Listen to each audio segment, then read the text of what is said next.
What's up, my loves? Welcome back to another episode. I appreciate each and every one of you. Thank you for your likes, shares, comments, and subscriptions.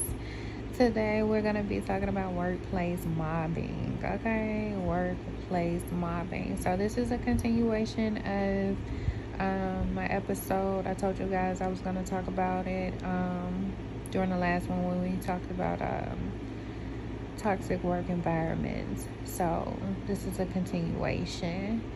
So let's get into it, y'all. Y'all got y'all snacks, y'all got y'all drinks, and what have you. Let's get into it. So workplace mobbing. My definition of that is basically when there is a group of individuals who pick one person to basically come up against. There is a lot of gossip, a lot of slandering. A lot of times you may deal with, people not wanting to show you the ropes, leaving you out, or, you're basically just the target of the company. What's sad is people don't feel powerful unless they are within numbers, unless they are within a group. So if one person decides that they dislike you, instead of being woman or man enough and, talking to you about it, or, even if they didn't talk to you about it, but basically dealing with their own insecurities or asking themselves, why do I feel this way? Why do I not like this person? Why do I want this person to feel inferior? And why do I feel like coming up against this person with a group of people would make me feel superior? You know what I'm saying? Even if they were to deal with themselves in that way, it just mentally people just throw it off to me. I wanted to make it very cutesy, and I wanted to give, that's just me wanting to give people the benefit of the doubt. But truth be told, some people are not mature enough to do the shadow work. Some people just feel like, I gotta come against this person, and it's gonna be them, and it's gonna be them, and it's never gonna be me. See what I'm saying? But the reality of the fact is, people feel more powerful in numbers. People feel like they have to go and get an army of individuals just to go against one person to make themselves feel better. So if you look around your work environment, if it's not you, then you can easily tell who's the person that's being picked on. You can easily tell who's the person that is dealing with certain things that they should not be dealing with, who's being talked about, who's being ostracized, who's being oppressed, who's being left out, who's being, the company is basically making their life a living hell. When you are the one who's being targeted, people want you to feel left out. It's like a tactic to make you quit. They want to push you out. They want to trigger you. I overheard a female today, matter of fact, saying that she was basically trying to get me to my breaking point. And I just felt like, for number one, it's crazy because I've never even said anything ugly to this person, really don't know this person too well. But when people know people who dislike you and they are convinced to dislike you, you have things like that where people feel justified and where people really don't care just as long as it's not them. So sometimes people want to get you to your breaking point, so you will, you have an outburst, an outlash, if you will, onto them. Or if you would just say, fuck it, I quit. Or if you would just, they want you to feel defeated for whatever reason. Sometimes the reason could be, like I stated, there's someone who dislikes you and they have convinced others to dislike you. Sometimes people feel inferior because of your work ethic, in which I mentioned in the last episode. Sometimes people are just dealing with their own insecurities, and it's better to downplay you. It's better to bully you and versus doing the shadow work and looking within. It's very, very hard. You have to be a very, very mature person, evolved in such a way to deal with yourself and say, you know what, I'm a fucked up person, let me fix this. You know what, this person really don't deserve this. let me adjust my attitude and adjust why my mental, and why I'm doing this individual this way. A lot of people haven't reached that certain level within their mentality, and so it's just easier to take their frustrations and take their insecurities out and project onto another person. So when you go to work on tomorrow and you realize that is not you, you can easily tell who the person is that's being mobbed. Another instance in workplace mobbing, you may begin to see a lot of people going to lunch at a certain time, or maybe having company parties, or get-togethers, and you're not invited.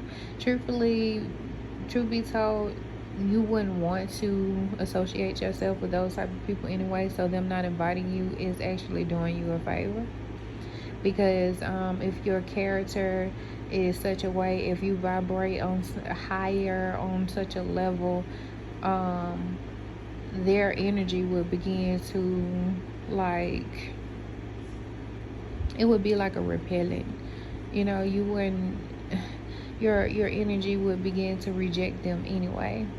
Because as a person who is vibrating high, you're not going to want to be seated with individuals that think that way, that act that way, and who feel as if bullying and harassing people is justified, because it's not.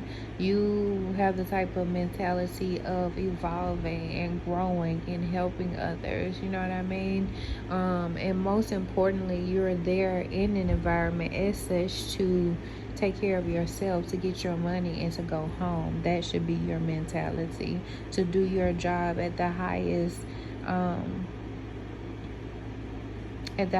level, to make sure that your work is extraordinary, to make sure that you're growing, to make sure that you have things of value to put on your resume, that you see what I'm saying? Like, people sometimes wake up in the morning every day with no agenda at all, but to make another person feel bad, look bad, to want to quit, to turn and I keep seeing 8 of Cups, to basically turn away from everything that they've built, and to be saddened and depressed. And what's so crazy is, if you would allow, some people allow these things to get to them, and unfortunately it takes a turn for the absolute worst. And then when it does take a turn for the absolute worst, then people want to sit around and say, well, I didn't know this person was gonna do that. Or some people are so evil to the point where they're satisfied if so that's just something basically to think about. But workplace mobbing really gives high school, it gives grade school, when people walk around in groups and they want to go and bully the person and take their lunch money and take their belongings and hit them and kick them and say outlandish things, horrible things to them, to get them to react, to get them to feel bad, to get them to cry, to get them to be upset. And it's high school in every way. And unfortunately, us at our grown ages, some people haven't developed. Some people, and I've learned that wherever a person experiences trauma is where they are left within their age. So, and I keep seeing this with certain individuals. One of the individuals that has continued to attack me, I still feel like this person is still 5 years old or a toddler, because every time this person, I see them, every time I get attacked by them, all I see is a person with a big stomach, in a soggy pamper, and crying with a bottle in their hand. That's all I see. Some of these people are still stuck in that same mentality as children. Wherever a specific traumatic event occurred for them, that's where they still are in life. We are up in age, 30s, 40s. Some of you guys are 20s. You know, you're in your 20s and you're very mature. Some of us were up in age, and sadly we have individuals who are the same age, if not older, who are far more immature than us. And it's a sad thing to see, because many of them have degrees and many of them have certificates and accolades and positions and things like that, yet they still behave as if they're still wearing uniforms in school. You know what I mean? Some of them are still acting as if they are gracing the high school halls. They're acting as rowdy as they would during lunchtime. They are, you know, talking about this person and that person, trying to get them to fight, trying to get them to react, wanting to bully them just so that they can feel better about themselves. They want to take credit for another person's work.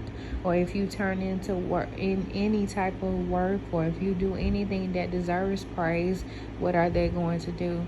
They're not going to say anything about it. In fact, they're going to ignore you. If you get any type of feedback about your work, it's going to be how you're not doing this and how you're not doing that and how you're not good enough, and oh, I feel you could have done that. You see what I'm saying? Workplace mobbing, where everybody basically chimes in and isolates one person, where everybody chimes in and agrees upon making one person's life a living hell. Toxic as hell. A toxic work environment. If you have dealt with any type of workplace mobbing, share your stories in the comments. I would love to hear them. I am MsJaye. Have an amazing day.